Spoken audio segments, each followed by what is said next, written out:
Early in her career, Jane Fonda had the chance to show off her acting chops in comedic roles. But with the release of Barbarella, she made a dramatic shift in the types of roles she played on screen. It marked a radical change from the more light-hearted roles for which she had become known. But it was crucial in establishing her as a sex icon. Join FactsVerse as we find insights into why Jane Fonda was drunk during this iconic Barbarella scene.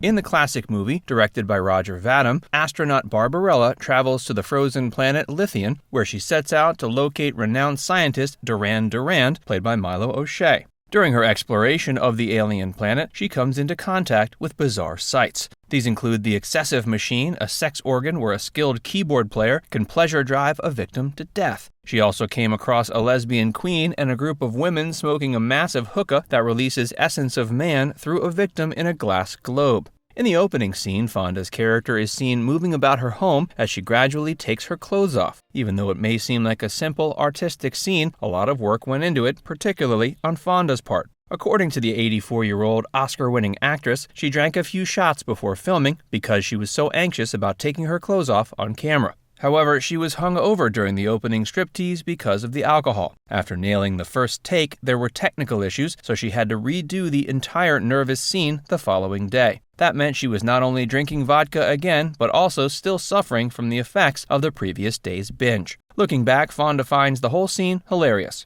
Though Barbarella is now a cult classic, she points out that it seems rather childish, although she did a fantastic job at it. According to Fonda, the set of Barbarella was full of spectacular set design and props, but she didn't care to keep any of them. She also admitted she had no knowledge of its value and regretted not keeping any of it. Even though it's quite normal for actors and actresses to feel nervous before shooting explicit scenes, Fonda's nervousness seemed to go beyond that. It's been revealed she dealt with tremendous insecurity about her personality and had body image issues from the time she was a teen. This dilemma, which she believes her father is largely responsible for, later drove her into bulimia. It would be reasonable to assume Fonda is comfortable in her own skin, given her fame, wealth, and undimmed beauty. But apparently her father wasn't the only one who contributed to her plight. She had husbands who undermined her self-esteem. At the time of her birth in 1937, her father, Henry Fonda, was already on the cusp of Hollywood stardom, having just received a nomination for his portrayal of Tom Joad in the film The Grapes of Wrath. While his success in the film industry was undeniable, his fathering skills were subpar.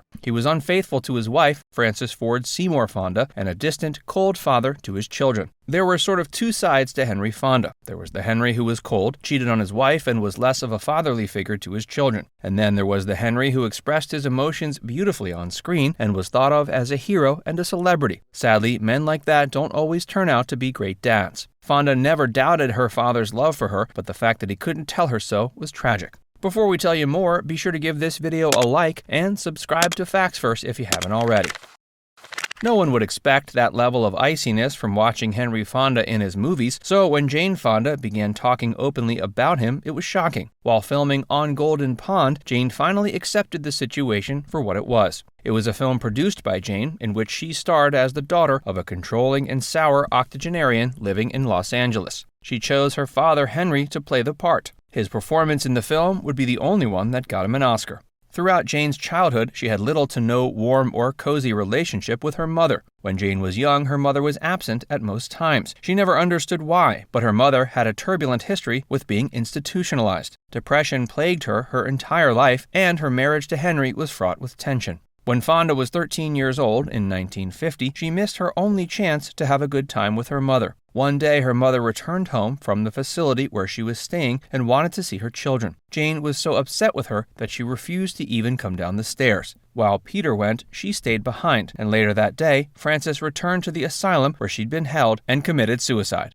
In spite of all the psychological turmoil she'd gone through, she still has a hard time accepting the fact that not only is she alive, but also doing what she loves. In 2018, she admitted on Ellen DeGeneres' show that she had feared she would die alone of alcoholism or something destructive. Not turning to alcohol for solace, being 80 and still fit, seems like a miracle to her. She feels blessed for everything she has, but never forgets to mention how hard she worked for it. Thanks to shows like Grace and Frankie, the second half of Fonda's career has been just as influential as her first, and her personal development since her golden days was the driving force behind her continued success. That's why it came as a shock when the two-time Oscar winner abruptly left the acting business in the early 90s. While her return to Hollywood was great news, she did provide some insights into why she disappeared from public life for about a decade and a half. According to her, she reached the lowest point of her life at 49. She sat at the edge of her bed in her hotel room one day and began to forecast what her future would look like. She wasn't impressed, and she knew she couldn't keep living her life as she did. Acting was still her priority, but she couldn't give it her best if she was feeling down in the dumps. So she bought a property in New Mexico and relocated there with the intention of devoting her life to environmental activism. Her life took a turn when she met Ted Turner. Contrary to what most people believe, Fonda didn't quit acting because of Ted. She was actually on her way out when they met. They both enjoyed a beautiful decade together before their 2001 divorce. As far as anyone can tell, Fonda has adopted a much healthier way of life. She made her Hollywood comeback in 2005 with her performance in Monster-in-Law after concentrating on her mental well-being and relationship with Ted Turner. Fonda got offered a role in the movie at age 62. According to her, it felt like a popcorn flick, but it was a career-changing experience. She also claimed that as far as her career was concerned, agreeing to star in the movie was the only strategic thing she ever did. She was wise to follow her instincts. The film was a commercial success and helped revitalize her career. Subsequently, she started appearing in more films like The Butler and on TV shows such as The Newsroom on HBO. She also starred in the Netflix original comedy Grace and Frankie, co-starring with Lily Tomlin. Her career spans decades, and she's won 2 Oscars. She's also been a vocal supporter of various causes. She's known for her work in environmental protection, but she's also a feminist and co-founded the Women's Media Center with Gloria Steinem.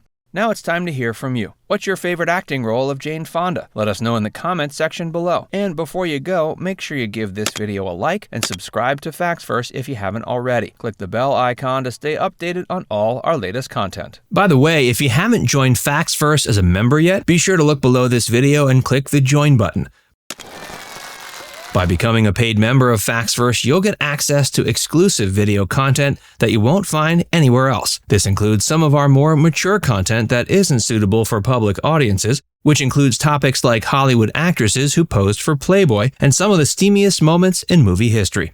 Plus, you can enjoy these videos completely ad-free. Our biggest fans will notice they also get badges next to their name when they leave comments on our videos. We pay special attention to comments from our members, and so do other viewers. So if you want exclusive content from FactsVerse or inside access to discussions with other community members, click the join button to get started for just $4.99. There are hours of members-only videos waiting for you, with new videos added every month.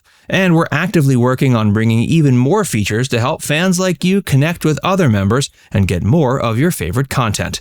Just click join, and we'll see you inside the membership tab.